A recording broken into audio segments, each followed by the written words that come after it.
Bonsoir cher Piment, on se retrouve pour un nouveau point de l'actualité ivoirienne sur les canaux digitaux de Pépé Soupe. Au Diassa de la SAP, on retrouve tout ce qui peut être vendu, acheté et surtout à moindre coût. Alors pour ceux qui l'ignoreraient, en Côte d'Ivoire, il y a plusieurs types de marchés.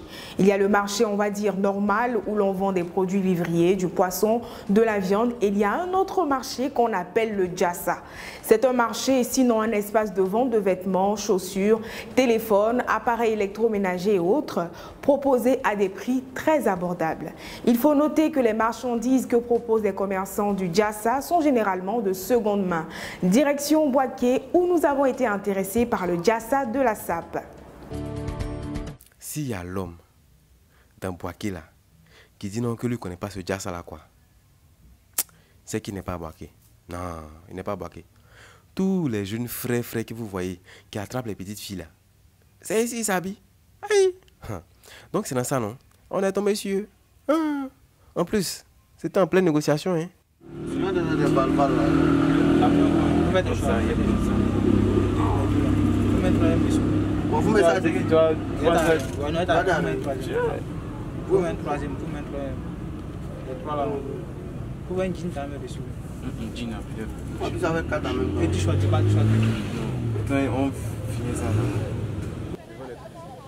Bon, c'est un ami qui m'a proposé, vu que lui, il exerçait ça pendant longtemps. Un jour, il m'a proposé si je peux.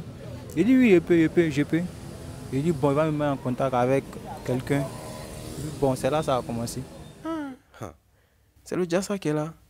C'est si on s'habille. En tout cas, si vous voyez une chemise sur moi 2 jours là, c'est là-bas, c'est quitté. Vous pensez que quoi? C'est ça. Le business des résidences meublées a gagné du terrain ces dernières années dans la ville d'Abidjan, ce qui n'est pas forcément le cas pour certaines villes de l'intérieur du pays. En visite pour quelques jours à Boaké et remarquant ce fait, Ridouane Kouassiblé a saisi l'opportunité de s'investir dans ce business, non seulement pour se faire de l'argent, mais également pour offrir un cadre de séjour confortable aux personnes en transit dans cette ville. Le point de son activité avec Bouska. Souvent, non. Tu es là, tu as un dossier important à gérer. Genre, non.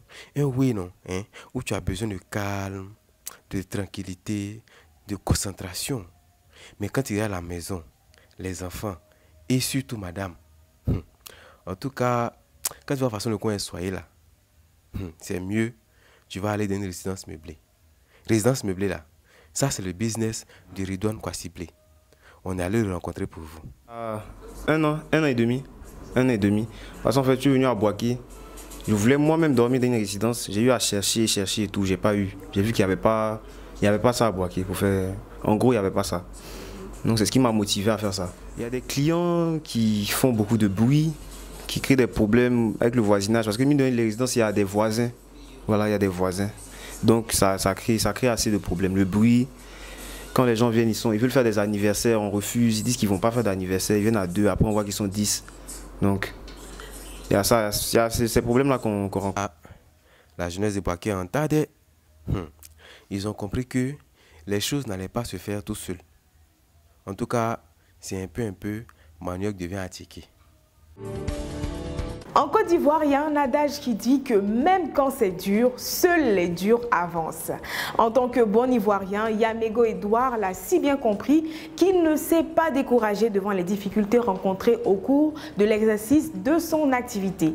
Il y a plus de 10 ans, il s'était lancé dans la vente de recharge téléphonique avec l'aide d'un ami et à force de persévérance, aujourd'hui, Edouard dispose d'un espace de vente d'accessoires de téléphone au quartier Sangon-Agban. Voici son histoire. Lui là, c'est Yamego Edouard. Grand grouilleur aussi. Hein. On est allé le rencontrer à Songon Agban. Il nous a raconté un peu son histoire. En tout cas, ça fait un peu pitié. Mais non, il faut croire que Moral a le moral. Hein. Non, il est fort même. Écoutez-le. Bon, disons, ça a commencé il y a de cela au moins 13 ans, 14 ans. Quoi. J'ai vu que c'était un peu difficile, mais bon. Petit à petit, j'ai eu à avoir un frère qui m'a prêté de l'argent. Il m'a prêté une somme de 10 000. Et j'ai commencé à la somme de 10 000. Je partais payer les recharges. Vu que l'argent était un peu petit. Vu que l'argent était un peu petit, c'était difficile de pouvoir joindre les deux bouts. Donc, souvent, je pouvais faire les recharges, je pouvais aller faire les recharges 2 fois, 3 fois dans la journée. Pour qu'à ce que j'arrive à avoir un bon bénéfice. Donc voilà, c'est ça qui est ça. Et puis c'est ça qui est là aussi. Il y a Mégo Edouard, grand grouilleur. En tout cas, ce que moi je retiens, c'est que dans la vie là, quand tu as un objectif là, et puis tu travailles pour atteindre cet objectif là, il n'y a pas quelqu'un qui peut t'arrêter quoi.